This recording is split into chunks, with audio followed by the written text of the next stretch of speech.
అందరికీ నమస్కారం. ఈరోజు వైసీపీ పార్టీ ముస్లింల కోసం ఉన్నది, ముస్లింల అభ్యున్నతి కోసం పనిచేస్తుందని చెప్తుంది.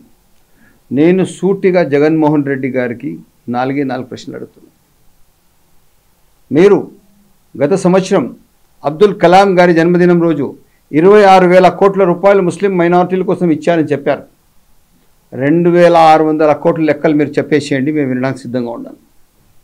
ఇదే కాకుండా అబ్దుల్ సలాం గారి కుటుంబం రైల్లో ఆత్మహత్య చేసుకునింది మీ ప్రభుత్వంలో, మీ అరాచకం వలన. మీరు ఏదైనా పలికారా అని చెప్తున్నా. మిస్బా పలమ్నేర్ ఆ పాపకు తనంతకు తను ఆత్మహత్య చేసుకున్నంత వరకు వదలలేదు వైఎస్ఆర్సీపీ నాయకుడు పలమ్నేర్కి సంబంధించిన అతనిపైన ఏదైనా చర్యలు తీసుకున్నారా మీరు? నేను మీకు సూటిగా ఈరోజు చెప్తున్నాను, ముస్లిం మైనారిటీలకు గత 25 సంవత్సరాలు ఎవరైనా ముఖ్యమంత్రి మోసం చేశారంటే అది వైఎస్ జగన్మోహన్ రెడ్డి మాత్రమే. మీరు ఏ ఒక్క ముస్లిం సంక్షేమ కార్యక్రమాలు అమలు చేయలేదు. మీరు షాదీ ముబారక్ చేయలేదు, అబ్రాడ్ స్టడీస్ చేయలేదు, అదేవిధంగా మసీదుల మరమ్మతు చేయలేదు, మసీదులకు ఇమాం మోజన్ తన శాలరీ సకాలంలో ఇవ్వలేదు. ఇవి కాకుండా ఏ ఒక్క వక్ఫ్ ప్రాపర్టీస్ మిస్యూజ్ అయినా కూడా మీరు మాట్లాడిన ముఖ్యమంత్రి ఎవరన్నా ఉన్నారంటే మీరే. ఎన్ఆర్సీ సిఏఏ ఇష్యూ వస్తే 2019లో మీ క్యాబినెట్కి సంబంధించిన మంత్రి మినిస్టర్, అదే కాకుండా స్టేట్ డిప్యూటీ చీఫ్ మినిస్టర్, అతనికి 3 నెలలు మీరు ఇంటర్వ్యూ ఇవ్వలేదు. మీరా మాట్లాడేది ముస్లిం మైనారిటీల గురించి? హైదరాబాద్ అల్లర్లు ఎవరు కాపాడారు? 2014లో రిప్రజెంటేషన్ లేదు, ముస్లిం రిప్రజెంటేషన్ అయినా కానీ అన్ని సంక్షేమ కార్యక్రమాలు ఎవరు జరిపారు? అదే కాకుండా ఈరోజు వక్ఫ్ ప్రాపర్టీస్ కాపాడిన చరిత్ర ఎవరిది? చంద్రబాబు నాయుడు గారిది. ఆయన మ్యాన్ ఆఫ్ ఏ సెక్యులర్. మీరు చరిత్ర ఎత్తి చూసుకోండి.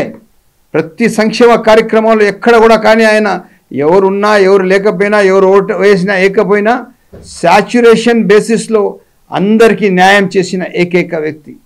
భారతదేశానికే రాజకీయ ఒక పెద్ద నాయకుడిగా ఆయన ఆ రోజు 1995 to 2004 వరకు పనిచేశారు. కానీ ఎక్కడ కూడా కానీ ఎన్డీఏ కన్వీనర్గా ఉన్నా కూడా కానీ నాన్ సెక్యులర్ మూవ్మెంట్కి ఎక్కడ కూడా ఆయన చోటు ఇవ్వలేదు. 2002 గోద్రా కాంతి చూసుకోండి మీరు. ఆ రోజు ఆ స్టేట్మెంట్ ఏముంది? పూర్తిగా ముస్లిం మైనారిటీల ఫేవర్లో ఉంది. ముస్లిం మైనారిటీల మనిషి నేనని చెప్తున్న మనిషి ఒక్క మనిషి భారతదేశ రాజకీయ వ్యవస్థలో ఈరోజు ముస్లిం మైనారిటీలకు, ఆంధ్ర రాష్ట్ర ప్రజలకు అందరికీ ముస్లిం మైనారిటీల 90 లక్షల మందికి మీకు ఒక మంచి నాయకుడు అవసరం ఉంది. మీకు రేపు మీ పిల్లల భవిష్యత్తు కోసం ఒక మంచి నాయకత్వం అవసరం ఉంది. రేపు మీ ఉన్న వక్ఫ్ ప్రాపర్టీస్ కాపాడడానికి ఒక మంచి నాయకత్వం అవసరం ఉంది. అది ఒక్క మనిషి, పెద్దలు నారా చంద్రబాబు నాయుడు గారు. ఈరోజు బీజేపీతో ఏదైతే ఒక అలయన్స్ చేశారో దానికి only in the interest of the Andhra Pradesh state కోసం చేశారు. ఈరోజు స్టేట్కి మొత్తం సచివాలయం కూడా తాకట్టు పెట్టిన ముఖ్యమంత్రి వైఎస్ జగన్మోహన్ రెడ్డి. ఈయన ఏం స్టేట్లో ఏ ఒక్క వనరులు పెట్టలేదు, అన్నీ కొలాప్స్ చేశాడు.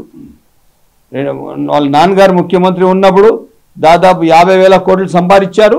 ఈసారి 1,00,000 కోట్లు సంపాదించిన ఏకైక వ్యక్తి జగన్మోహన్ రెడ్డి. అదేవిధంగా పెద్దిరెడ్డి రామచంద్రారెడ్డి, మిథున్ రెడ్డి, ఈ టీం వర్క్ కింద 1,00,000 కోట్లు సంపాదించిన చరిత్ర వీళ్ళది. నేను ఈరోజు చెప్తున్నాను, ముస్లిం మైనారిటీలు వీరు చూపే కపట ప్రేమకు మీరు ఎక్కడా కూడా కానీ మీరు మీ మొగ్గు చూపించద్దండి. రేపు మీ పిల్లల భవిష్యత్తు కావాలా, మీకు స్టడీస్లో పూర్తిగా బాధ్యత కావాలా. ఈరోజు చూస్తున్నారు మీరు కాలేజీలో ఫీజు రీయింబర్స్మెంట్ అన్నీ తగ్గించేసింది. 50% తగ్గించిన తర్వాత మంచి ఫ్యాకల్టీస్ వెళ్ళిపోయారు. రేపు రాష్ట్రానికి అతోగతి పాల్చేసిన చరిత్ర వైఎస్ జగన్మోహన్ రెడ్డి. ఈరోజు రాష్ట్ర ముస్లిం మైనారిటీస్కి అందరికీ నేను సవినయంగా కోరుతున్నాను, మనమందరం కలిసి చంద్రబాబు నాయుడు గారితో కలిసి నడుద్దాం. రేపు రాష్ట్ర భవిష్యత్తు మీ వక్ఫ్ ప్రాపర్టీస్లో LKG to PG education centres పెడదాం, అదేవిధంగా హాస్పిటల్స్ పెడదాం. పూర్తిగా ఏ ఒక్క కార్యక్రమం వచ్చినా మీరు ఉన్న 2% ఉన్న ఇల్లిటరసీకి 70% లిటరసీకి తీసుకుని వచ్చే బాధ్యత తెలుగుదేశం పార్టీ నాయకులుగా మేమందరం తీసుకుంటున్నాం. ఎట్టి పరిస్థితిలో చంద్రబాబు నాయుడు గారి నాయకత్వంలో ఆంధ్ర రాష్ట్రానికి సుభిక్షమైన పరిపాలన ఇస్తూ రేపు ఎన్ఆర్సీ సిఏఏ బిల్లు వస్తే నేను ముక్త ఖండంతో చెప్తున్నాను, ఎన్ఆర్సీ సిఏఏ బిల్ వస్తే ఇప్పుడు స్టార్ట్ అయింది. ఏ ఒక్క ముస్లిం మైనారిటీ పౌరుడు నాన్ రెసిడెంట్గా బయట వెళ్ళే ప్రసక్తి ఉండదు. దాన్ని పూర్తి బాధ్యత పెద్దలు చంద్రబాబు నాయుడు గారు తీసుకుంటారు. నేను కాన్స్టిట్యున్సీ పరంగా, నేను జిల్లా పరంగా నేను పనిచేస్తాను. ఏ ఒక్కరు ముస్లిం మైనారిటీ అభద్రతా భావం పెట్టుకోవద్దండి. ఈరోజు మీరందరూ మనమందరము కలిసి పెద్దలు నారా చంద్రబాబు నాయుడు గారి నాయకత్వానికి బలపరిచి ఆయనతో కలిసి నడుద్దాం. ఎందుకంటే మీరు గుర్తు చేసుకోండి, హైదరాబాద్ అల్లర్లు 3 నెలలు కర్ఫ్యూ ఉండేది. ఒక్కసారిగా దానికి స్ట్రీమ్లైన్ చేసిన చరిత్ర ఆయన. వక్ఫ్ ప్రాపర్టీస్ కాపాడిన చరిత్ర ఆయన. ఎక్కడ కూడా ముస్లిం వ్యతిరేక కార్యక్రమాలు చేయలేదు. ఎవరైనా వాళ్ళ నాయకులు ఎవరైనా వక్ఫ్ ప్రాపర్టీ మిస్యూజ్ చేస్తే తక్షణం అతని పైన చర్యలు తీసుకున్నాం. ఇదే జగన్మోహన్ రెడ్డికి సూటిగా ఆడుతున్నాను.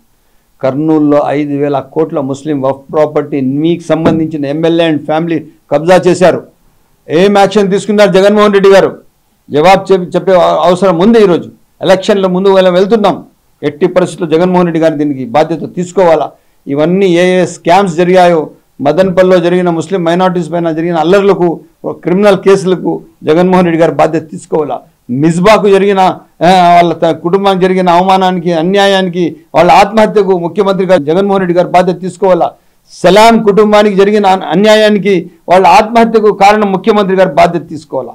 ఏదైనా ఒక్కరోజు మీరు మాట్లాడారని చెప్పి నేను సభాముఖంగా తెలియజేస్తూ ఎట్టి పరిస్థితుల్లో ముస్లిం మైనారిటీలకు చెప్తున్నాను, ఈ వైఎస్ఆర్సీపీ కపట ప్రేమకు మీరు ఎక్కడ కూడా తల వంచొద్దండి. మన నాయకుడు, మన భవిష్యత్తు, మన పిల్లల భవిష్యత్తు ఒకే ఒక్క నాయకుడు, అది పెద్దలు నారా చంద్రబాబు నాయుడు గారు సవినయంగా తెలియజేస్తున్నారు.